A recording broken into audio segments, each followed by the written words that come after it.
మన చుట్టూ అంత బాగుందని అనుకోవద్దు. మన చుట్టూ ప్రమాదకరమైన మనుషులు, ఏ ప్రమాదాన్ని తలపెడదాం, ఏ కీడును తలపెడదామనే మనుషులు మనకు తెలుస్తుందండి. ఇది అడవి ఎద్దు, ఇది గురుపోతు, దీని కొమ్ము చాలా షార్ప్గా ఉంది, పొడిచిందనుకో ఇక అక్కడక్కడ రక్తం కక్కి చావాలంతే. దాన్ని ఎదిరించే శక్తి మనకు లేదు, బలం మనకు లేదు, అంత స్టామినా, స్ట్రెంగ్త్, ఎనర్జీ, ఏ బలం మనకు లేదండి. అధికారం లేదు, డబ్బు లేదు, ఏమీ లేదండి. చిన్న సమూహం, యూదుల సమూహం, చిన్న సమూహం. దేశం వాళ్ళది, రాజ్యం వాళ్ళది, పరిపాలన వాళ్ళది, అధికారం వాళ్ళది, ధనం వాళ్ళది. ఈ చిన్న సమూహం తల్లడిల్లిపోయిందండి. చిగురుటాకులాగా వణికిపోతుందండి ఆ సంతతి. ప్రేమైన వాళ్ళరా, మన దేవుడు మనకు ఉత్తరం ఇచ్చే దేవుడు. హామాను ఎందుకు వెళ్ళాడు? మొర్దెకై ఉపవసించి ప్రార్థన చేస్తున్నాడు. నీ శత్రు, నీ ప్రతివాది విందు చేసుకుంటున్నాడా?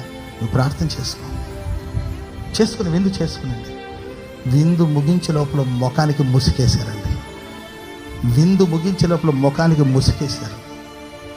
మాట్లాడక ముందే తీసుకెళ్ళి ఉరి పొయ్యి మీద ఉరి తీయించారు. చప్పట్లు కూడా మొదలు గట్టిగా. అంతా మారిపోయింది. నీ శత్రు ముఖానికి ముసుకేయబోతున్నారండి. నీ శత్రు నోరు తెరిచి మాట్లాడే అవకాశాన్ని కూడా దేవుడు ఇవ్వడండి. అతని కొమ్మును దేవుడు విరవబోతున్నాడు.